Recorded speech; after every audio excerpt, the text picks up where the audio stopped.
हमें यहाँ पर पहला प्रश्न दिया है, प्रश्न कह रहा है कि दिए गए विकल्पों में से संबंधित विकल्प का चयन कीजिए। यानी यहाँ पर जिस प्रकार 2809 का संबंध यहाँ पर 53 से है, उसी प्रकार 1524 का संबंध किससे होगा ये हमें बताना है। ठीक है, ये प्रश्न हमारा एसएससी स्टेनोग्राफर 2025 के सेकंड शिफ्ट का प्रश्न है। हालांकि एसएससी ने मना किया है उनके क्वेश्चंस को शेयर करना, लेकिन फिर भी मैं आपको यहाँ पर रिस्क लेके बता रहा हूँ। ठीक है, हो सकता है ये वीडियो पे कॉपीराइट आ जाए या फिर ये वीडियो उड़ भी जाए, मुझे नहीं पता, लेकिन मैं आपको यहाँ पर बता रहा हूँ ताकि आप भी समझ सको कि एडुकेटिव पैटर्न पे प्रश्न कैसे आ रहे हैं। ठीक है, उसका पैटर्न क्या है, क्योंकि उससे पहले टीसीएस था तो टीसीएस का पैटर्न आपको पता है, लेकिन एडुकेटिव का नहीं पता है। हालांकि प्रश्न सरल आले हैं, तो मैं आपको यहाँ पर पैटर्न के हिसाब से बता रहा हूँ। ठीक है, तो यहाँ पर देखिए, सबसे पहले हम यहाँ पर क्या करेंगे, यहाँ पर देखेंगे कि जैसे यहाँ पर 2809 और यहाँ पर 53 है, तो इनका आपस में संबंध क्या है। फिर उसी प्रकार हम यहाँ पर 1524 के साथ संबंध बताएंगे। ठीक है, तो प्रश्नवाचक चिन्ह हमारा यहाँ पर इस तरफ है, तो यहाँ पर हम कोशिश करेंगे कि यहाँ पर ये जो 53 है ये कैसे लिखा है, क्योंकि आपको पता है कि यहाँ पर दाई ओर है, तो हम कोशिश करेंगे कि दाई वाली संख्या कैसे लिखे। ठीक है, हालांकि यहाँ पर सबसे पहले अगर हम देखेंगे तो छोटी संख्या और बड़ी संख्या का संबंध है, तो ऐसे में आपको पता है कि यहाँ पर लॉजिक कौन सा होगा, या तो वर्ग या घन या फिर डिजिट योग है। ठीक है, तो यहाँ पर देखिए, जैसे अगर हम देखेंगे जैसे 2809 को देखेंगे सीधा सीधा, तो ये क्या है, तो आपको होगा ये 53 का वर्ग हमें दिख रहा है। अब 53 का वर्ग कैसे दिख रहा है, क्योंकि देखिए ये 50 से कितना जाता है, 3 जाता है, यानी कि 3 3 9 मतलब 09, उसके बाद 25 में 3 को जोड़ेंगे तो 2809, ये ट्रिक है। ठीक है, तो ये सीधा सीधा क्या है, इसका वर्ग है 2809। अब यहाँ पर अगर लॉजिक हमें वर्ग वाली दिख रही है, इसका मतलब ये है कि यहाँ पर भी वर्ग वाली लॉजिक होना चाहिए। तो अगर हम यहाँ पर किस संख्या को रखेंगे, यहाँ पर वर्ग हो जाए। ठीक है, तो यहाँ पर देखिए 1524 किसका वर्ग है, तो 1524 किसी का भी वर्ग नहीं है। ठीक है, 1524 किसी का भी वर्ग नहीं है और किसी का वर्ग होता भी नहीं है। ठीक है, अगर ये किसी का वर्ग नहीं है, इसका मतलब ये कि ये वाला लॉजिक यहाँ पर नहीं लगेगा। तो अब हम क्या करेंगे, यहाँ पर वर्ग घन नहीं है, तो यहाँ पर हम डिजिट योग करेंगे। ठीक है, तो डिजिट योग देखिए, जिससे यहाँ पर डिजिट योग में क्या करेंगे, 2809 को जोड़ेंगे, तो यहाँ पर देखिए 2 और 8 कितने हो जाएंगे, 10, 10 में 0 को जोड़ेंगे तो यहाँ पर कितने हो जाएंगे, 10 ही, और 10 में 9 को जोड़ेंगे तो यहाँ पर कितना हो रहा है, 19 हो रहे हैं। अब यहाँ पर कितना हमारे पास डिजिट योग कितना हो रहा है, 19 हो रहा है। ठीक है, यहाँ पर हमारे पास 19 हुआ है और यहाँ पर कितना है, 53 हुआ है। यहाँ पर कितना है, 53 है। अब 19 से अगर हमें 53 बनाना है तो हम क्या कर सकते हैं, यहाँ पर गुणा कर सकते हैं। यानी 19 को अगर हम यहाँ पर क्या करें, 3 गुना कर दें, 19 को अगर हम यहाँ पर 3 गुना कर दें तो यहाँ पर कितना हो जाएंगे, तो आपको 19 3 57 हो जाएंगे। कितना हो जाएंगे, तो 19 3 57 हो जाएंगे। और यहाँ पर कितना लिखा है, 53 लिखा। यानी अगर हमें 53 बनाना है तो यहाँ पर हम क्या करेंगे, 4 माइनस करेंगे, तब हमारे पास यहाँ पर कितना हो जाएंगे, 53 हो जाएंगे। ठीक है, अब 53 यहाँ पर लिखा है। अब इसी प्रकार हम क्या करेंगे, 1524 से यहाँ पर संख्या को बताएंगे सेम तरीके से। तो यहाँ पर क्या करेंगे, सबसे पहले डिजिट योग करेंगे, तो यहाँ पर 1 और 5 कितना होते हैं, 6, 6 में 2 जोड़ेंगे तो 8, 8 में 4 को जोड़ेंगे तो यहाँ पर कितना हो जाएंगे, 12 हो जाएंगे। अब यहाँ पर सभी का योग कितना हुआ, 12 हुआ है। जैसे हमने यहाँ पर डिजिट योग करके क्या करा था, 3 गुना किया था, तो सेम यहाँ पर भी हम क्या करेंगे, 3 गुना ही करेंगे। अब 12 तिरिया कितना होते, तो आपको पता है 12 तिरिया 36 होते हैं। अब जैसे हमने क्या करा था, 3 गुना करके 4 माइनस किया था, तो यहाँ पर भी हम क्या करेंगे, सेम तरीके से 4 माइनस ही करेंगे। तो 4 माइनस करेंगे 36 में, तो यहाँ पर कितना हो जाएंगे, 32 हो जाएंगे। यानी ये जो प्रश्नवाचक चिन्ह यहाँ पर क्या होना चाहिए, 32 होना चाहिए। तो ऑप्शन में देखिए 32 कहां पर है, ऑप्शन नंबर डी में दिया है, तो ऑप्शन नंबर डी हमारा यहां पर सही जवाब हो जाएगा। ठीक है, बस आपको यहां पर लॉजिक को समझना था, और ये प्रश्न हमारा एसएससी 2025 का ही प्रश्न है। अब चलिए हम बढ़ते हैं प्रश्न 2 पे। अब 2 नंबर का प्रश्न दिया है, प्रश्न यहां पर कह रहा है कि उपमा को ज्ञात कीजिए। अब ये प्रश्न भी हमारा एसएससी स्टेनोग्राफर 2025 का ही फर्स्ट शिफ्ट का प्रश्न है।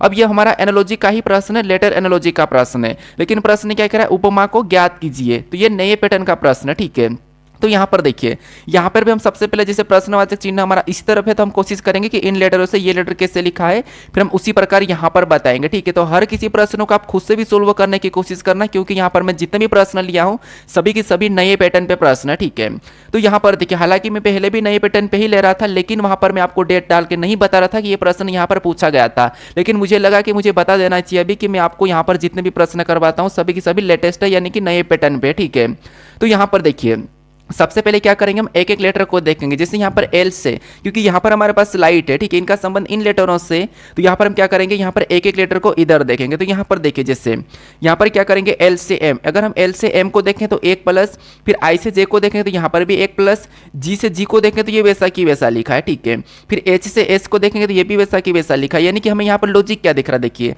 जैसे अगर हम एल से एम को देखते हैं तो हमें यहाँ पर 1 प्लस दिख रहा है एबीसीडी में, फिर आई से जे को देखेंगे तो यहाँ पर भी हमें एबीसीडी में 1 प्लस दिख रहा है। अब यहाँ पर जी से देखिए, मैं कलर कर रहा हूं, अगर मैं यहाँ पर इन लेटर को देखूं तीसरे नंबर वाले को, तो जी का जी ही लिखा और एच का एच ही लिखा है। ठीक है, और यहाँ पर टी का देखते हैं हम, अगर हम टी से क्या करेंगे, अगर डब्ल्यू को देखें तो टी डब्ल्यू, ठीक है, टी डब्ल्यू मतलब यहाँ पर क्या हो रहा है, तो टी से डब्ल्यू मतलब यहाँ पर +3 हो रहा है, यहाँ पर क्या हुआ +3। तो लॉजिक क्या मिल रहा है कि पहले 2 में एक एक प्लस हुआ, फिर बाकी वाले 2 को वैसा ही लिखा और लास्ट में 3 प्लस किया है। तो वैसा की वैसा हम यहाँ पर भी करते हैं, ठीक है, हेवी के साथ।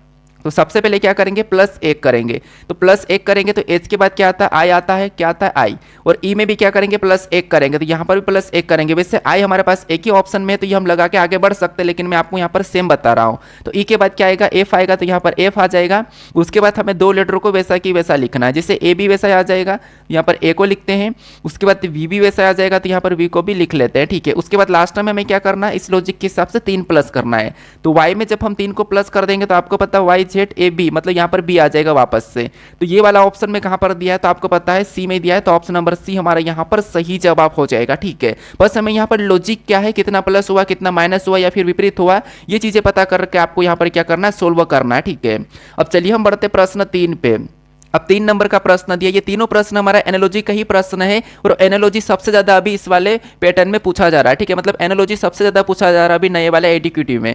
तो यहाँ पर ये भी एनालॉजी का ही प्रश्न है, शब्द एनालॉजी का। जैसे सबसे पहला प्रश्न जो था वो नंबर एनालॉजी था, उसके बाद ये हमारा दूसरा प्रश्न था जो हमारा लेटर एनालॉजी का था, और ये हमारा जो तीसरा प्रश्न ये शब्द एनालॉजी का प्रश्न है, ठीक है। तो यहाँ पर देखिए प्रश्न क्या कह रहा है, प्रश्न कह रहा है कि निम्नलिखित प्रत्येक प्रश्न में 2 शब्दों के बीच एक विशिष्ट संबंध दिया गया है। उस शब्द की पहचान कीजिए जो दिए गए युग्म के साथ समान संबंध साधा करता है। नीचे दिए गए 4 विकल्पों में से उपयुक्त विकल्प का चयन करें। यह प्रश्न एसएससी स्टेनोग्राफर 6/8/2025 के 3rd शिफ्ट का प्रश्न है, ठीक है। तो यहाँ पर क्या दिया है कि जिस प्रकार रूपक भाषा से संबंध है, उसी प्रकार एल्गोरिदम किससे संबंध होगा ये आपको बताना। तो सोचिए यहाँ पर इसका सही जवाब क्या हो सकता है, ठीक है। तो यहाँ पर देखिए जिस प्रकार से रूपक से यहाँ पर क्या है, भाषा है, मतलब रूपक क्या है, सबसे पहले आपको रूपक क्या है ये पता होना चाहिए। तो रूपक एक अलंकार है, ठीक है, जो कि भाषाओं का ही उत्पत्ति है, मतलब रूपक एक अलंकार है।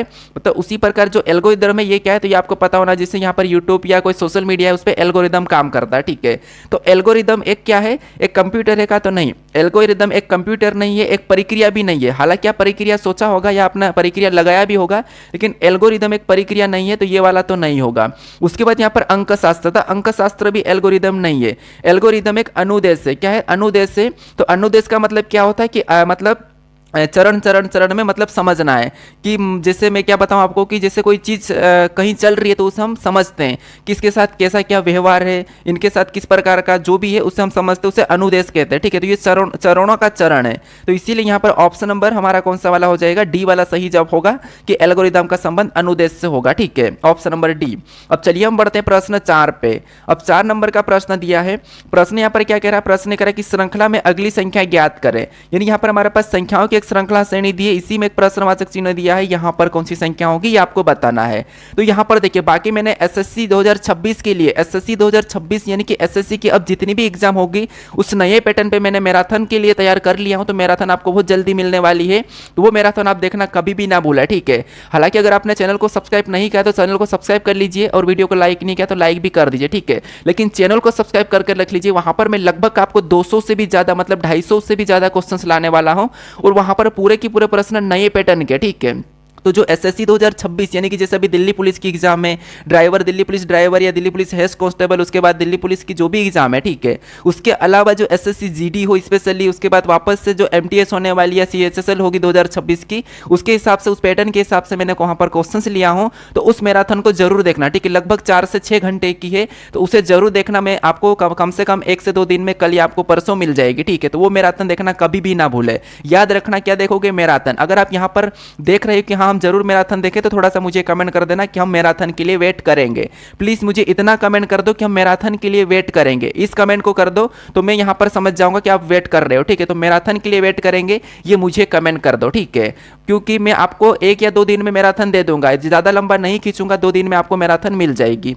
अब यहां पर देखिए ये श्रृंखला का प्रश्न है, आसान है। यहाँ पर देखिए क्या करेंगे, या तो हम 2 गुना करके भी पहुंच सकते हैं, लेकिन 2 गुना का पैटर्न यहाँ पर नहीं दिख रहा है, तो यहाँ पर हम क्या करेंगे, अंतर देखेंगे। जैसे अगर हम यहाँ पर 6 से 11 को देखते हैं तो कितने का अंतर है, तो आपको यहाँ पर +5 हुआ है, कितना +5। फिर 11 से 21 को देखेंगे तो यहाँ पर कितने का अंतर है, तो यहाँ पर +10 किया है।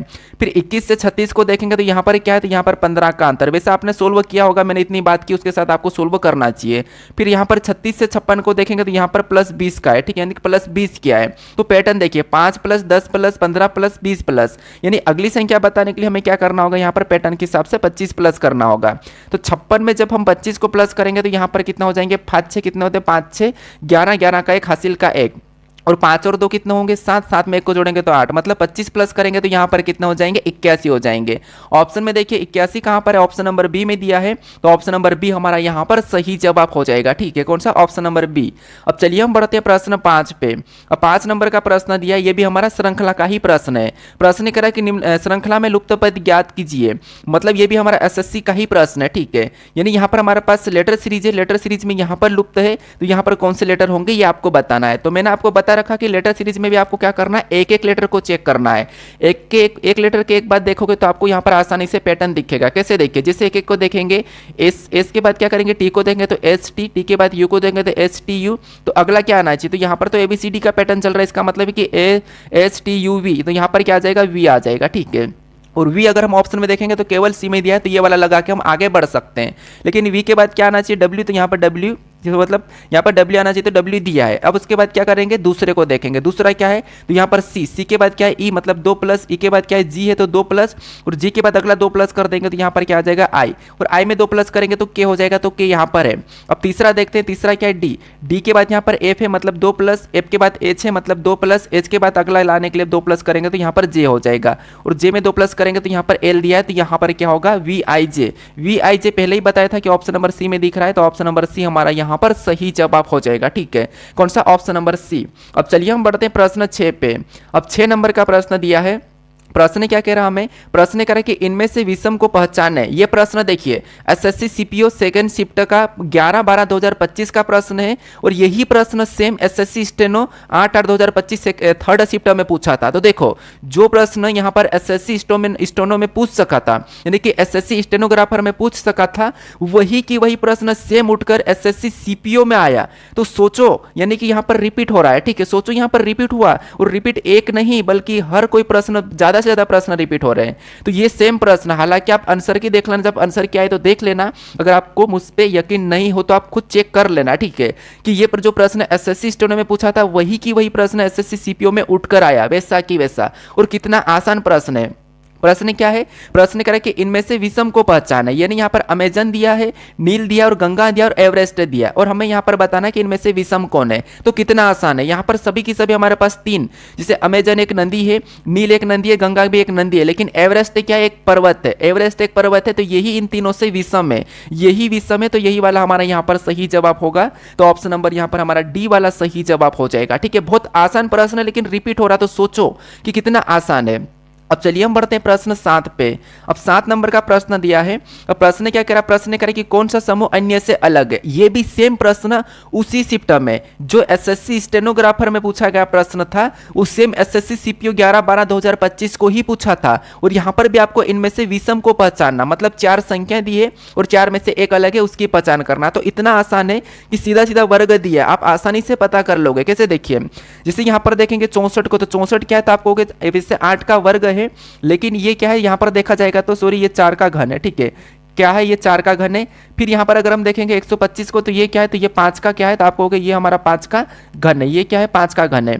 उसके बाद यहाँ पर 27 को देखेंगे तो ये हमारा क्या है, तो ये हमारा 3 का घन है। लेकिन ये जो 100 है ये 10 का वर्ग है। तो यहाँ पर आपको विषम क्या दिख रहा, जैसे ये हमारा क्या है, घन है, ये घन है, ये भी घन है, लेकिन जो हमारे पास 100 है, ठीक है, ये 100 है, ये क्या है, ये 10 का वर्ग है, बाकी सब घन है, ये वर्ग है। तो यही वाला हमारा यहाँ पर विषम होगा। ठीक है, तो ऑप्शन नंबर बी हमारा यहाँ पर सही जवाब हो जाएगा। तो देखो रिपीट हुए प्रश्न, बाकी और भी रिपीट प्रश्न हुए हैं, लेकिन मैं यहाँ पर उतना ही बता रहा हूँ। अब चलिए हम बढ़ते प्रश्न 8 पे, क्योंकि ज़्यादा हो जाएगा अगर मैं सारा ही बता दूंगा तो आप पूरी तरह से पैटर्न को समझ लोगे, फिर बाद में हो सकता है कि मेरे वीडियो पे इफेक्ट पड़े।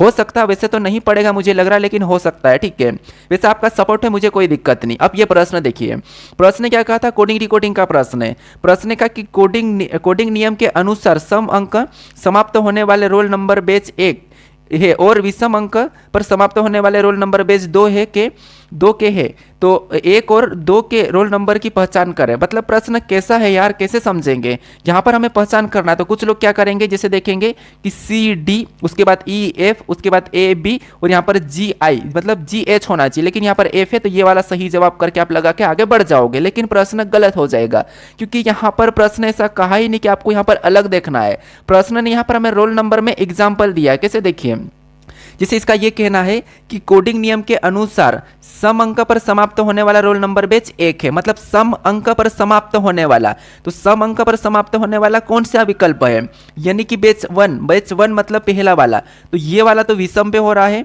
और ये वाला भी विषम पे हो रहा है, तो ये ऑप्शन हो ही नहीं सकते, पहली बात तो ठीक है। उसके बाद आगे इसका कहना है कि और विषम अंक पर समाप्त होने वाला रोल नंबर 2, बैच 2 का, ठीक है। मतलब यहाँ पर क्या है, विषम पर समाप्त होने वाला, मतलब जो दूसरा है वो विषम पे समाप्त होना चाहिए। तो यहाँ पर हमारा सम पे समाप्त हो रहा, तो ये भी नहीं हो सकता है, ऑप्शन नंबर है। तो केवल हमारा यहाँ पर बचा बी वाला, तो यही वाला सही जवाब हो और स्टूडेंट ने इसी को सही जवाब माना, ठीक है। क्योंकि प्रश्न कह रहा कि बैच 1 और बैच 2 के रोल नंबर की पहचान करें, तो यही ऐसा है जो सम पे समाप्त हो रहा है, विषम पे समाप्त हो रहा है, बाकी नहीं हुए हैं। तो इसीलिए ऑप्शन नंबर हमारा यहाँ पर कौन सा वाला, बी वाला सही जवाब हो जाएगा, ठीक है। कौन सा, ऑप्शन नंबर बी। तो इसीलिए मैं कह रहा हूँ थोड़ा सा प्रश्न को पढ़ के सोल्व करें। प्रश्न को पढ़ना जरूरी है, क्योंकि मैं आपको यहाँ पर बता रहा हूँ कि हर वीडियो में मैं प्रश्न को पढ़ता हूँ पूरी तरह से, ताकि आपकी आदत हो जाए। वैसे मुझे पता है कि यहाँ पर क्या हो रहा है, ठीक है, इसीलिए, क्योंकि मैंने पहले बताया था कि आप यहाँ पर ये वाली गलती कर सकते थे, जैसे मैंने आपको यहाँ पर पहले ऑप्शन नंबर डी लगाया था, तो इसी गलती हो जाती। तो इसीलिए मैं कहता हूँ कि आप प्रैक्टिस कीजिए, ताकि आपसे गलत ना हो, गलती ना हो। कुछ लोग कहते हैं कि हमें रीजनिंग आती है, हमारी रीजनिंग बहुत अच्छी है, लेकिन पता है वो प्रैक्टिस नहीं करते हैं, फिर वो आते हुए प्रश्न को भी गलत कर देते हैं। और आपको पता है कि मान लो GD में 20 क्वेश्चन आ रहे हैं, तो 20 क्वेश्चन में आपको पता है कि हर कोई इंसान 16 से 17 क्वेश्चन तो यूं ही नॉर्मली कर देगा, बस वहां पर जो 3 से 4 क्वेश्चन बचते हैं वही सबसे टफ होते हैं, और उन्हें ही करना सबसे बड़ी मेहनत कहलाता है, या फिर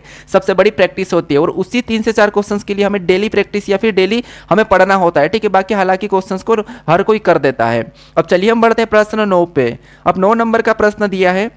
प्रश्न यहाँ पर क्या कह रहा है, अगर यहाँ पर 5 - 3 = 8 और 7 - 2 = 9, तो 9 - 4 = क्या होगा, ये प्रश्न पूछा है। इतना आसान प्रश्न, और ये SSC स्टेनोग्राफर का प्रश्न है। हालांकि SSC स्टेनोग्राफर भी कोई छोटा एग्जाम नहीं है, ये भी अच्छा ही एग्जाम है, ठीक है। लेकिन सोचो कि एडीक्यूटी का जो पैटर्न है कितना आसान है, बस इसमें थोड़ा सा लॉजिकली है कि हमें सोचना पड़ सकता है किसी किसी क्वेश्चन पे, क्योंकि जो TCS का पैटर्न है उससे ये हटकर ही दिया है। तो यहाँ पर देखिए, जैसे यहाँ पर अगर हम देखेंगे तो आपको पता है यहाँ पर 20 में है से, उससे कोई लेना देना नहीं है, बस हमें यहाँ पर देखना है कि 8 कैसे लिखा है और यहाँ पर 9 कैसे लिखा है। तो यहाँ पर देखिए, जैसे अगर हम यहाँ पर 5 और 3 को जोड़ेंगे तो आपको पता है 8 हो जाएगा, और यहाँ पर 7 और 2 को जोड़ेंगे तो यहाँ पर 9 हो जाएगा। सीधा सीधा यहाँ पर प्लस हो रहा है। तो उसी तरीके से यहाँ पर हम क्या करेंगे, यहाँ पर संख्या बताने के लिए इनको प्लस करेंगे, तो 9 और 4 को प्लस करेंगे तो कितने हो जाएंगे, 13 हो जाएंगे। तो यहाँ पर क्या होना चाहिए, 13 होना चाहिए। ऑप्शन में देखिए 13 कहाँ पर है, ऑप्शन नंबर बी में दिया है, तो ऑप्शन नंबर बी हमारा यहाँ पर सही जवाब हो जाएगा। बस मैं आपको यहाँ पर ये मत कहना कि इतने सरल प्रश्न आ रहे हैं, आए हुए प्रश्न इसलिए मैं करवा रहा हूँ। हालांकि मैं मेरे प्रैक्टिस सेट में उतने सरल प्रश्न नहीं करवाता हूँ, क्यों, क्योंकि मैं एक कदम सोचता हूँ कि थोड़ा सा हम आगे चले, तो इससे जो सरल प्रश्न आए उसे आप देखते ही सोल्व कर दो, ठीक है। अब चलिए हम बढ़ते हैं प्रश्न 10 पे। अब 10 नंबर का प्रश्न दिया है। प्रश्न क्या कह रहा है, प्रश्न कह रहा है कि ये अगर ए को 2 और यहाँ पर बी को 4, यानी कि यहाँ पर ये कैपिटल है, ठीक है, और स्मॉल ए को 11 और स्मॉल बी को 12, यानी कि बड़े और छोटे अक्षरों के पैटर्न का अनुसार करते हुए, मतलब अनुसरण करते हुए के रूप में कोड किया जाता है। तो यहाँ पर कह रहा है कि HI के लिए कोड क्या होगा, यह हमें प्रश्न पूछा। अब देखिए, ये प्रश्न कभी आपने बुक में देखा था ऐसा नहीं, क्योंकि ये नया पैटर्न वाला प्रश्न है। तो ये SSC स्टेनोग्राफर का प्रश्न है और नया पैटर्न है। आप इसे कैसे समझना, तो यहाँ पर देखिए, सबसे पहले यहाँ पर देखिए, जैसे इसने कहा कि ए को 2, यानी कैपिटल ए को 2 और यहाँ पर कैपिटल बी को 4, तो हम क्या करेंगे, कैपिटल का लॉजिक देखेंगे। तो ए 1 नंबर पे आता है ABCD में, और उसका 2 गुना करेंगे तो 2, और बी हमारा ABCD में 2 नंबर पे आता है और उसका 2 गुना करेंगे तो 4। ये वाला हमें लॉजिक दिख रहा है। तो यहाँ पर एस हमारा ABCD में कितने नंबर पे, 8 नंबर पे आता है, और 8 का 2 गुना करेंगे तो यहाँ पर 16 होना चाहिए। हालांकि 16 हमें ऑप्शन नंबर डी में दिख रहा है, तो ऑप्शन नंबर डी लगा के हम आगे बढ़ सकते हैं, लेकिन हम पूरा चेक करेंगे। उसके बाद हमने यहाँ पर 16 का पता कर लिया, जैसे हमने यहाँ पर किया। अब हम यहाँ पर स्मॉल का देखते हैं। क्यों स्मॉल का, क्योंकि यहाँ पर स्मॉल है, ठीक है, ये छोटा आई है। अब स्मॉल में ए कितने नंबर पे आता है, तो ए आप कहोगे 1 नंबर पे आता है। तो यहाँ पर क्या लिखा, 1 लिखा है, 11 कैसे बनाया, तो यहाँ पर देखना, यहाँ पर भी 1 लिखा है, यहाँ पर 12 मतलब 1 पहले लिखा है। जैसे ए हमारा 1 नंबर पे आता है तो उससे पीछे लिखा है, और 1 को वैसे यूं ही आगे लिख दिया, ठीक है, मतलब अपनी मर्जी से। सेम तरीके से बी हमारा 2 नंबर पे आता है, तो यहाँ पर 2 लिखा है, और 1 को वैसे ही अपनी मर्जी से आगे लिख दिया, ठीक है। क्या करा, अपनी मर्जी से आगे लिख दिया है। तो उसी प्रकार हम यहाँ पर क्या करेंगे, सेम तरीके से आई का भी बताएंगे। कैसे, देखिए, सबसे पहले IABCD में कितने नंबर पे आता था, आपको क्या IABCD में 9 नंबर पे आता है, और जैसे इसने इसकी मर्जी से आगे 1 लिखा था तो यहाँ पर भी हम 1 लिख देंगे। तो यहाँ पर क्या होगा, तो यहाँ पर HI का जो कोड होगा वो होगा 1619। 1619 ऑप्शन में देखेंगे तो ऑप्शन नंबर डी में दिया है, तो ऑप्शन नंबर डी हमारा यहाँ पर सही जवाब हो जाएगा। प्रश्न आसान है लेकिन इस पैटर्न को समझना थोड़ा सा कठिन लग सकता है आपके लिए। अब चलिए हम बढ़ते हैं प्रश्न 11 पे। अब 11 नंबर का प्रश्न दिया है। प्रश्न क्या कह रहा है, प्रश्न यहाँ पर देखिए कथन दिया हमें और उसका यहाँ पर निष्कर्ष दिया है। मतलब यहाँ पर कथन को हमें सबसे पहले समझना है, कथन को सत्य मानना है, उसके बाद उसके बारे में निष्कर्ष क्या कर रहा है हमें ये बताना है। कुछ लोग देखिए इन प्रश्नों को गलत भी करते हैं, लेकिन देखिए मैं आपको एग्जाम्पल दे रहा हूँ, जब भी आप कथन निष्कर्ष वाले प्रश्नों को सोल्व करो तो यहाँ पर क्या करना, कथन को आपको अपने पिता के समान मानना है और जो निष्कर्ष है उसको पिता के दुश्मन के समान मानना है। बस मैं जस्ट ये एग्जाम्पल दे रहा हूँ ताकि आप समझ सको, ठीक है। अब जैसे आपका पिता कहता है आप उनकी सुनते हो, तो यहाँ पर भी आपको कथन की सुनना ही होगा। और आपको पता है कि आपके पिता के बारे में अगर आपका पिता का दुश्मन अगर उसकी बुराइयां भी कुछ कर रहा है या कुछ गलत या सही बोल रहा है, तो आपको हमेशा अपने आपका जो पिता का है उसकी सुनना। अगर वो सही करे तो सही और गलत कह रहे तो गलत। बस यही यहाँ पर आपको मैं एग्जाम्पल से समझा रहा हूँ, ठीक है। तो यहाँ पर हम कथन को समझते हैं। कथन हमें पहला क्या करा कि कोई पेन पेंसिल नहीं है। मान लो ये पेन है, ठीक है, ये क्या है, पेन है, और इसका ये कहना कि कोई भी पेन पेंसिल नहीं है, मतलब कोई भी पेन पेंसिल नहीं है, तो ये हमारा यहाँ पर क्या हो जाएगा, तो ये हमारा पेंसिल हो जाएगा, ठीक है। तो कोई भी पेन पेंसिल नहीं है, तो यहाँ पर मैं क्रॉस लगा देता हूँ कि कोई भी पेन पेंसिल नहीं है। अब दूसरा क्या कह रहा है, यहाँ पर दूसरा में क्या कह रहा है, दूसरा कह रहा है कि कुछ पेंसिल इरेजर है, यानी कि कुछ पेंसिल जो है वो क्या है, इरेजर है। तो यहाँ पर हम क्या करेंगे, कुछ पेंसिल को इरेजर में बना लेंगे, ठीक है, कुछ पेंसिल इरेजर है, ठीक है। तो कुछ पेंसिल इरेजर है, तो यहाँ पर मैं ई बना देता हूँ। अब इसका डायग्राम ऐसा भी बन सकता है, कैसा कि जैसे यहाँ पर मैं बताऊँ तो जैसे यहाँ पर क्या कह रहा है कि कुछ पेंसिल पेन नहीं है, तो ये बात तो सही है कि यहाँ पर जो कुछ पेंसिल है वो पेन नहीं है, तो यहाँ पर मैं क्या करूँगा, यहाँ पर ऐसा डायग्राम बना दूंगा, ठीक है, ये तो नहीं है। अब यहाँ पर कह रहा है कि कुछ पेंसिल इरेजर है, तो कुछ पेंसिल इरेजर है, तो इसका मतलब ये है कि यहाँ पर कुछ पेंसिल इरेजर होकर कुछ डायग्राम ऐसा भी बन सकता है, ये संभावना वाला है, ठीक है।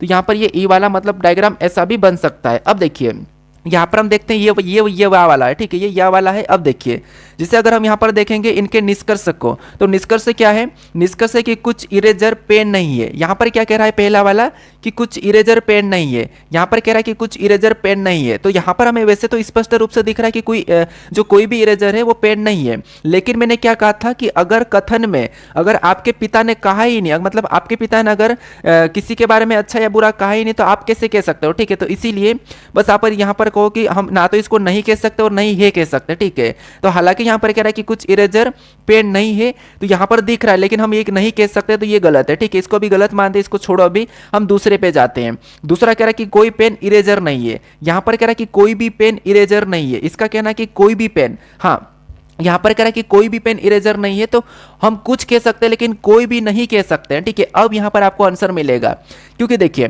कोई पेन इरेजर नहीं है, तो कोई भी पेन इरेजर नहीं है ये हम नहीं कह सकते। हाँ, हम ये कह सकते हैं कि कुछ इरेजर पेन नहीं है, तो यहाँ पर डायग्राम ऐसा भी बन सकता है कि कुछ इरेजर जो है पेन नहीं है, तो ये वाला हम कह सकते हैं। तो पहला वाला सही है और एडिक्यूटी ने इसे ही सही माना है, ठीक है, क्योंकि देखिए हम कोई नहीं ये तो कह नहीं सकते हैं, लेकिन कुछ कह सकते हैं, मतलब संभावना में कह सकते हैं, इसीलिए पहला वाला सही होगा। तो ऑप्शन में देखेंगे केवल एक अनुसरण करता है, तो ऑप्शन नंबर सी में दिया है, तो ऑप्शन नंबर सी हमारा यहां पर सही जवाब हो जाएगा, ठीक है।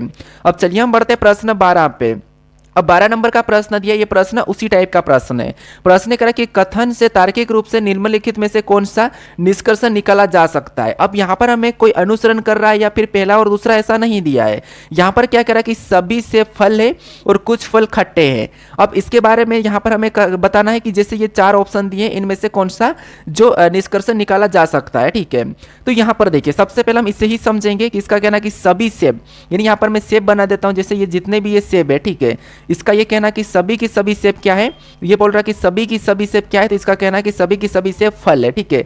इसका कहना कि सभी की सभी सेब क्या है, फल है, तो यहाँ पर हम क्या करेंगे, सभी की सभी सेब को फल के अंदर बना लेंगे। तो ये मैंने फल के अंदर बनाया। उसके बाद इसका कहना कि कुछ फल खट्टे हैं, इसका कहना कि कुछ फल खट्टे हैं, तो यहाँ पर मैं कुछ फल को खट्टे में बना लेता हूँ, ठीक है। तो कुछ फल खट्टे और खट्टे का मैं के लेता हूँ, तो ये जो कुछ फल है वो क्या है, ये खट्टे हैं, ठीक है, कुछ फल क्या है, खट्टे हैं। अब हम यहाँ पर ऑप्शन में देखेंगे कि यहाँ पर ऑप्शन सबसे अच्छा कौन सा हो सकता है। तो ऑप्शन को देखिए, यहाँ पर जो पहला वाला कह रहा है कि कुछ फल सेब, यहाँ पर कह रहा है कि कुछ फल सेब नहीं है, नहीं भी हो सकते हैं, ठीक है, ये कह रहा है संभावना कि कुछ फल सेब नहीं भी हो सकते हैं, तो कुछ फल सेब नहीं भी हो सकते, कुछ फल सेब नहीं भी हो सकते, ठीक है, इसको संभावना में, तो इसे छोड़ो। उसके बाद दूसरे को देखेंगे, दूसरा क्या कह रहा है कि कुछ सेब फल नहीं है। यहाँ पर कह रहा है कि कुछ सेब फल नहीं है, यहाँ पर कह रहा है कि कुछ सेब फल नहीं है, तो हम सीधे सीधे नहीं कहेंगे, ठीक है, सीधे सीधे कह नहीं सकते कि कुछ सेब फल नहीं है, क्योंकि जब सारे के सारे फल, सारे के सारे सेब फल के अंदर है तो कुछ नहीं हम कैसे कहेंगे, कुछ नहीं है ये कैसे कह सकते, तो हम सीधे नहीं कह सकते, अभी इसको गलत मान लेते हैं। फिर तीसरे को देखिए, यहाँ पर कह रहा है कि सभी खट्टी चीजें फल है, या जितनी भी खट्टी चीजें फल दिख रही नहीं, यहाँ पर तो कुछ है और हमें कुछ कहा था, तो ये तो सीधा की सीधा गलत है। उसके बाद डी को देखेंगे तो डी कह रहा है कि सभी सेब खट्टे हैं, इसका कहना है कि सभी सेब खट्टे हैं। क्या आपको यहाँ पर सभी के सभी सेब खट्टे दिख रहे हैं, जब हमें तो कुछ भी नहीं दिख रहे, तो सभी कैसे हो सकते हैं, इसलिए ये भी गलत है, ठीक है, ये भी गलत है। तो हम यहाँ पर ऑप्शन कौन सा वाला सही मानेंगे कि जो यहाँ पर संभावना हो सकती है, ठीक है, हो सकती है, ये वाला हम सही मानेंगे, तो ऑप्शन नंबर ए यहाँ पर सही जवाब हो जाएगा, ठीक है, कौन सा, ऑप्शन नंबर ए, क्योंकि यहाँ पर हमें संभावना दी है और एडीक्यूटी ने इससे ही सही माना था। अब चलिए हम बढ़ते प्रश्न 13 पे।